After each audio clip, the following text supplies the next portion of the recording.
Hello friends, welcome to optimistic studies. Optimistic studies में आप सभी का स्वागत है। आज हम बाल विकास एवं शिक्षा शास्त्र में चाइल्ड डेवलपमेंट एंड पेडागोगी में Kohlberg's theory of moral development देखने जा रहे हैं। कोलबर्ग का नैतिक विकास का सिद्धांत आज हम देखने जा रहे हैं। जैसा कि आप सभी जानते हैं कि एग्जाम को बहुत ही कम दिन बचा है, तो हम उन एरियाज को पहले कवर कर रहे हैं जहां से हर साल डेफिनेटली क्वेश्चन बनते हैं, और ना केवल एक क्वेश्चन बनते हैं बल्कि 2 से 3 क्वेश्चन पर्टिकुलर टॉपिक से बनते हैं। तो हमारी स्ट्रेटेजी क्या होनी चाहिए किसी भी एग्जाम के लिए? तो हमारी स्ट्रेटेजी ये होनी चाहिए कि हम एटलीस्ट वो एरियाज को तो पढ़ लें ये जहां से क्वेश्चन अधिक आते हैं या फिर जहां से क्वेश्चन हर साल आते हैं। ठीक है, तो जब अभी तक जितना भी टॉपिक मैंने करवाया है, आई होप आप सभी ने अच्छे से पढ़ा होगा और आप अच्छे से रिवाइज भी कर रहे हैं, क्योंकि मैं इंपॉर्टेंट एरियाज ही आप लोगों को करवा रही हूँ जहाँ से डेफिनेटली आपके क्वेश्चन बनने वाले हैं। और एटलीस्ट आप इतने क्वेश्चन जितना मैं करवाती जा रही हूँ, आप यदि इतने भी कर लेंगे तो आप एटलीस्ट आपको देखिए 150 में हमें 150 नहीं पाना रहता है। हमें कितना पाना रहता है? यदि हम जनरल कैटेगरी से हैं तो हमें 90 पाना है, यदि हम SC ST OBC हैं तो हमें 75 पाना है।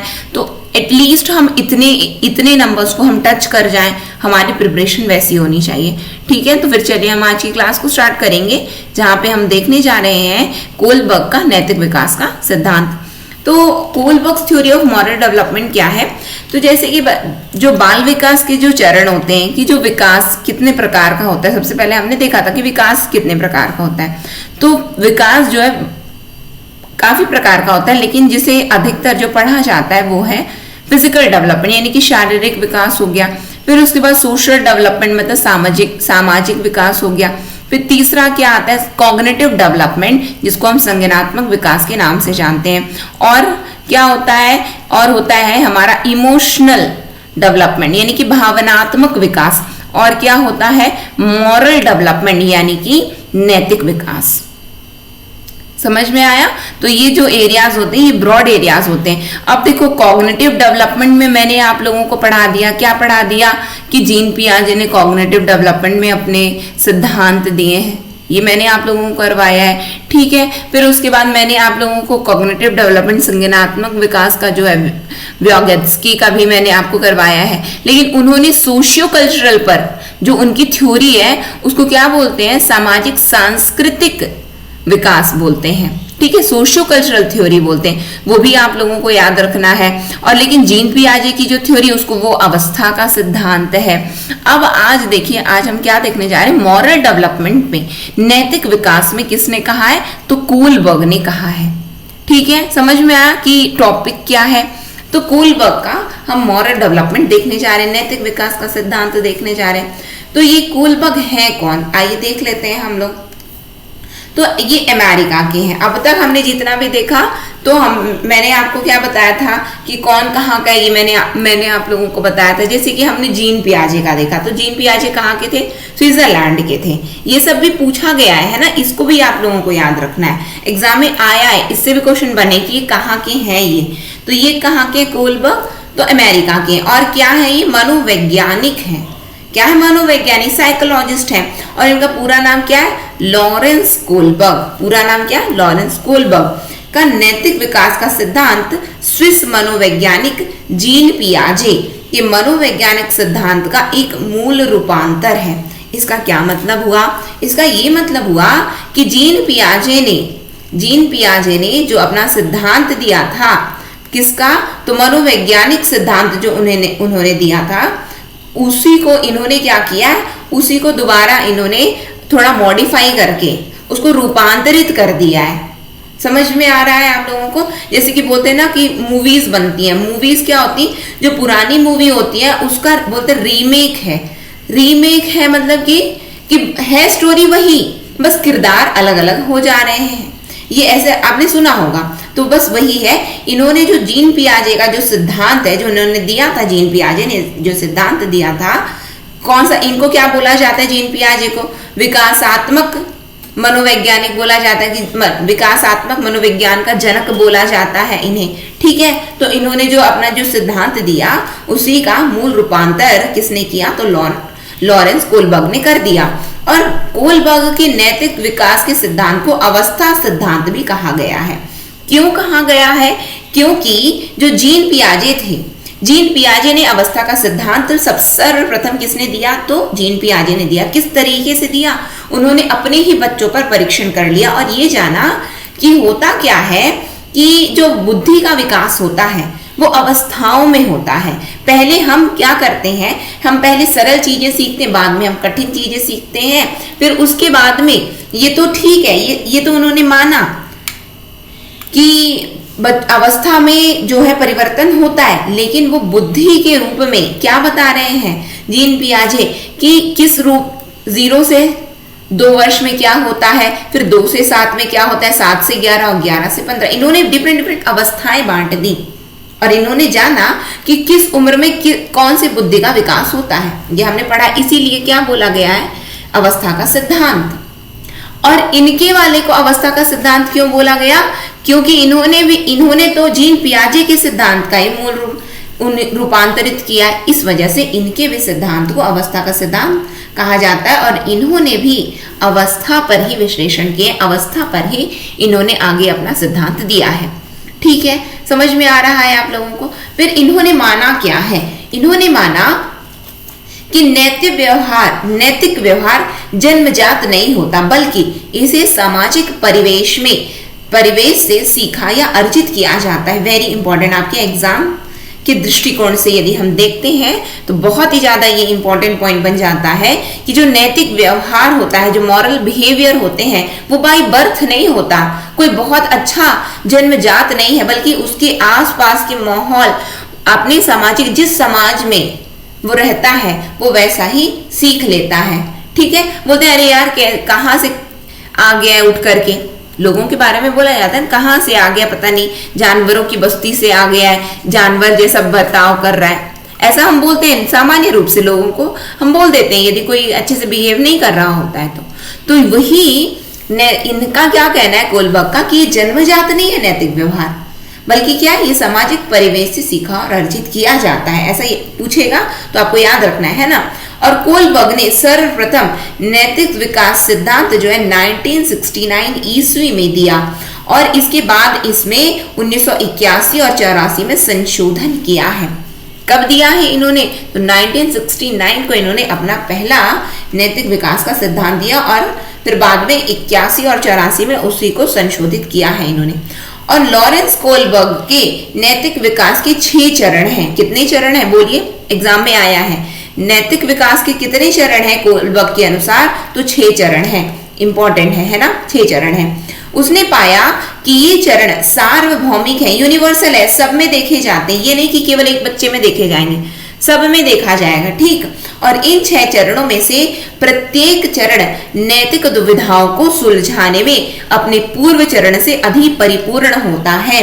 यानी कि ये वाली अवस्था है और फिर हम दूसरी अवस्था में आए, नहीं ये यहाँ पे हमारे कम हम कुछ कर पा रहे थे, यहाँ हम ज्यादा कुछ कर पा रहे हैं या फिर हम ज्यादा कर पा रहे हैं। यानी कि क्या हो गया है, अपने पूर्व चरण से अधिक परिपूर्ण बन जाता है। जैसे कि हम बोलते हैं ना कि हम जब KG 1 में थे तो अलग हमारा नॉलेज था, KG 2 में अलग हुआ, क्लास 1 में आए अलग है ना। हम तो इंसान तो वही है, लेकिन हम पढ़ रहे हैं, सीख रहे हैं, जो सामाजिक परिवेश मतलब स्कूल में जा रहे हैं, सीख रहे हैं, उसका प्रभाव पड़ा और हमारी चीजें जो है, हम जो सीख रहे हैं, हमारा जो लेवल है वो अलग अलग होता रह गया। हम ये नहीं बोलेंगे कि जब हम 10वीं में पहुंच गए तो अभी भी हमारा बिहेवियर पहली क्लास जैसा है, नहीं। तो हम यहाँ पे थोड़ा, हमें काफी नॉलेज हो चुका है, अब 10वीं में पहुंच गए हैं हम, ठीक है। उसी प्रकार से इन्होंने ये बताया है कि जो प्रत्येक चरण होता है वो नैतिक दुविधाओं को सुलझाने में अपने पूर्व चरण से अधिक परिपूर्ण होता है, ठीक है।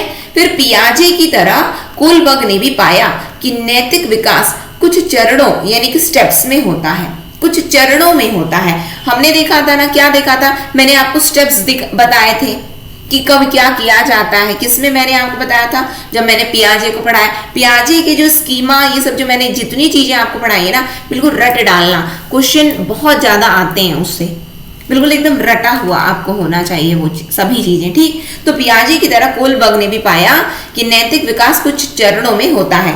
अलग अलग उम्र में बच्चों से इन सवालों के जवाबों का अध्ययन करते हुए कोलबर्ग को यह ज्ञात होता है कि लोगों की उम्र बढ़ने के कारण नैतिक तर्क कैसे बदल गया। इस न्याय आदर्श में पहले तो 4 से 16 साल आयु वर्ग के लड़कों को व बाद में 28 साल तक के व्यक्तियों को सम्मिलित किया गया था। इन्होंने ये क्या कर रहे थे, ये मनोवैज्ञानिक है तो ये परीक्षण ही करते रहते हैं। तो इन्होंने परीक्षण लोगों पर किया। किस पर किया? लोगों पर किया। अब पियाजे का पूछा जाएगा तो याद रखना उन्होंने अपने ही बच्चों पर किया, लेकिन इन्होंने क्या किया, अलग अलग उम्र के बच्चों से इन सवालों के जवाबों का अध्ययन करते हुए ये स्टडी कर रहे हैं, सबसे पूछ रहे हैं अलग अलग उम्र के बच्चे और अध्ययन कर रहे हैं और ये जान रहे हैं कि सामने जब हम छोटे थे तो हमें ये नहीं पता था कि क्या कैसा है, ठीक है, बस बोल दिए सो बोल दिए। हम देख रहे हैं कि ये ऐसा क्यों है, कैसा है, हम बहुत ज्यादा क्वेश्चन कर रहे हैं। फिर धीरे धीरे हम जानने लग गए, अच्छा ये चीजें ना ऐसे होती है, अच्छा ये चीजें ऐसे होती हैं, ठीक है, समझ में आ रहा है। तो इनका ये मानना है कि जो नैतिक तर्क बदलता है उम्र बढ़ने से, ये नैतिक तर्क भी हमारे बदलने लगते हैं। जैसे कि लेट्स से हम मान करके चलते हैं कि क्रोध क्यों इतना आ रहा है हमें, पहले हमको पता नहीं, बस हम आग बबूला हुए पड़े हैं और क्या बोलते हैं कुछ भी तोड़ फोड़ रहे हैं, कुछ भी कर रहे हैं। धीरे धीरे यदि जब हमें यदि नैतिक ज्ञान होने लगता है, हम जानेंगे कि क्रोध की उपज क्या है, क्रोध क्यों हमें आता है। जब हमारी इच्छा पूर्ति नहीं हो पाती है, तो हमें क्रोध आता है। क्रोध वो चाहे वो किसी भी तरह का हो, तो हमें क्रोध आ गया, यानी कि हम अपनी इंद्रियों पर नियंत्रण नहीं कर पा रहे हैं और हम उस समय जो ये क्रोधाग्नि में हम स्वयं जले जा रहे हैं। समझ में आया? पहले हमको पता नहीं था कि क्या है क्या नहीं, बस हम एकदम गुस्से में आग बबूला हुआ। तो ये इन्होंने जाना, किसने जाना?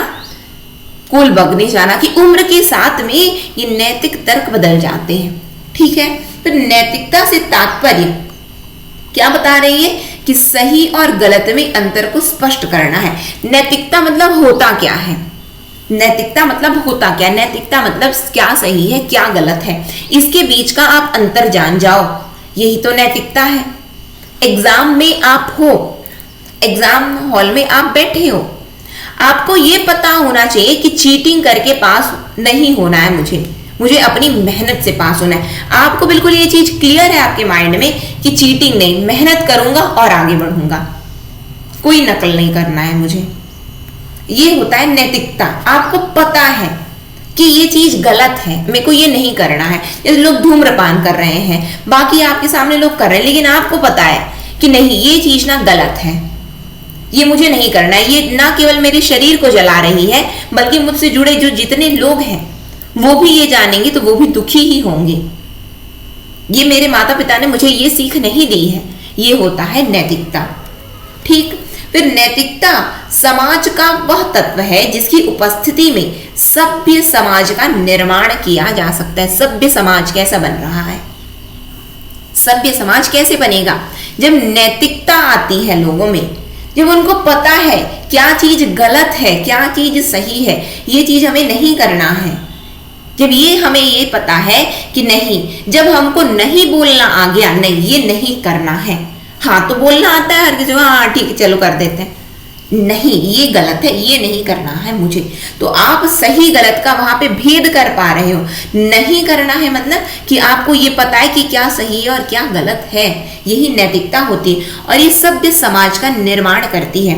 और कोलबर्ग के अनुसार सही और गलत के बारे में निर्णय लेने में शामिल चिंतन प्रक्रिया को नैतिक तर्कणा कहा जाता है। याद रखना है ना, एग्जाम में पूछा है ये प्रश्न और पूछे जाने की ये पूरी संभावनाएं हैं। क्यों? क्योंकि इनके सिद्धांत नहीं परिवर्तित होते हैं। एक बार कह दिए सो कह दिए, वही एग्जाम में पूछेगा हर साल।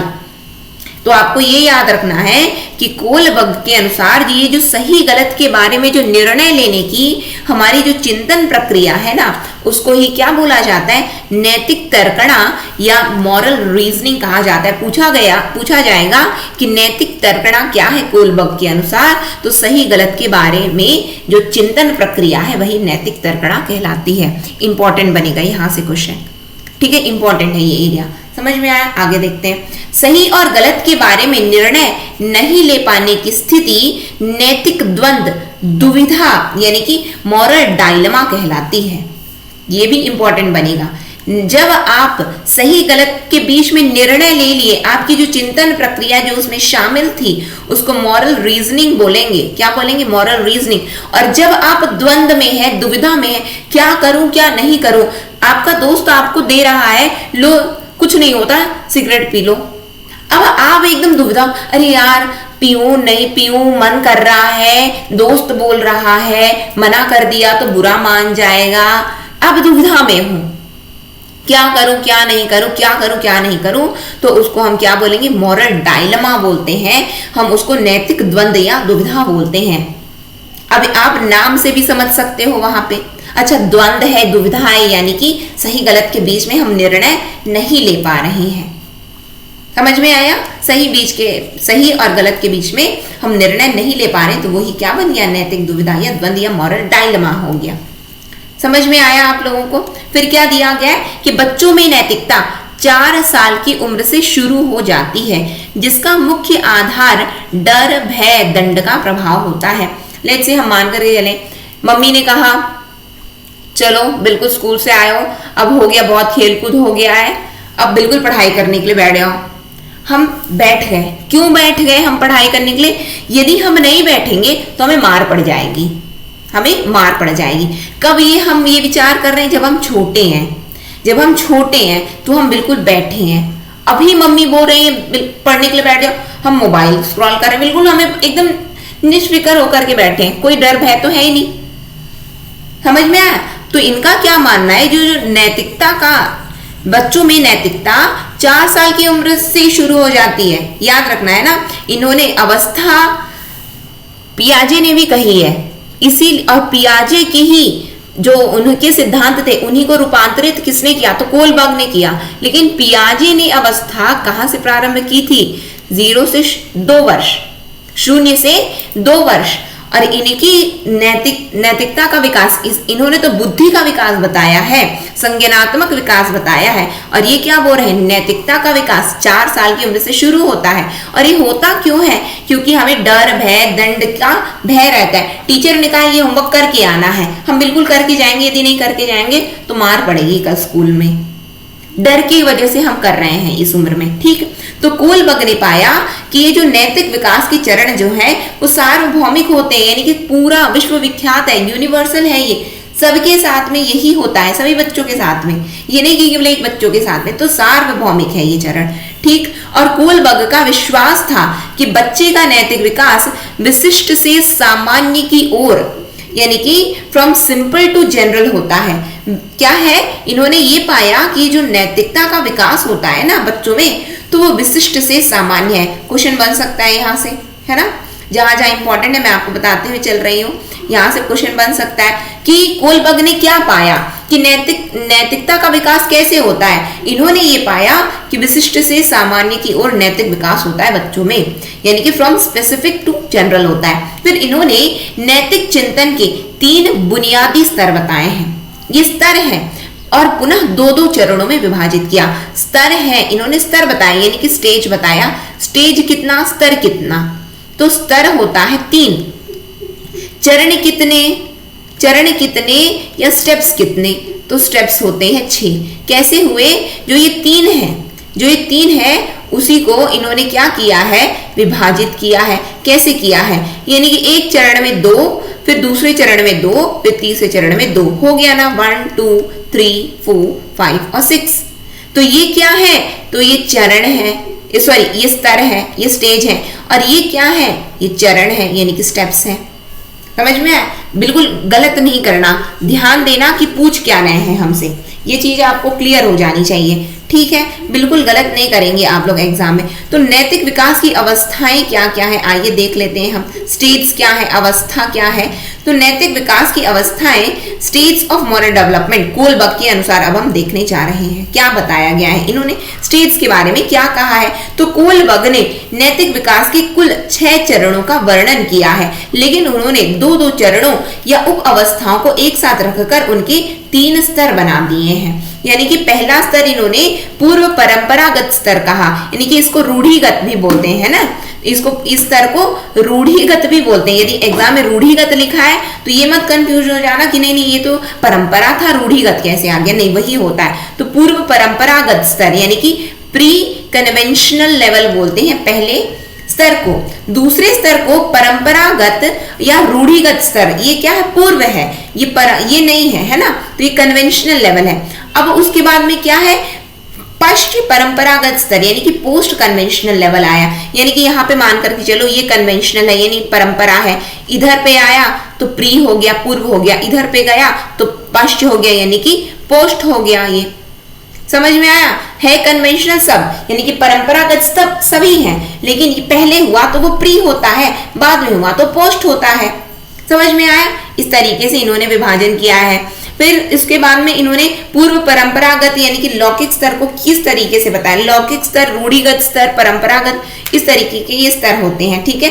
इसको फिर मैं आगे वाले सेशन में कंप्लीट करती हूँ, नेक्स्ट सेशन में इसको मैं आगे कंटिन्यू करती हूँ, लेकिन अभी आप लोग यहाँ तक पहले इसको पढ़िए और याद करिए जो जो मैंने आपको बताया, जहां जहां में मैंने इंपॉर्टेंट किया है, जिससे नेक्स्ट सेशन में फिर ये चीजें आप लोगों को और अच्छे से क्लियर हो जाए, ठीक है। तो यहीं तक ये वाले सेशन को मैं एंड करती हूँ, फिर उसके बाद कुछ देर बाद जो है दूसरा इसका पार्ट भी अपलोड होगा, ठीक। यहीं पे एंड करते हैं, फिर नेक्स्ट सेशन में मिलते हैं। नेक्स्ट सेशन तक के लिए optimistic learning. Thank you for the session. जय हिंद, जय भारत।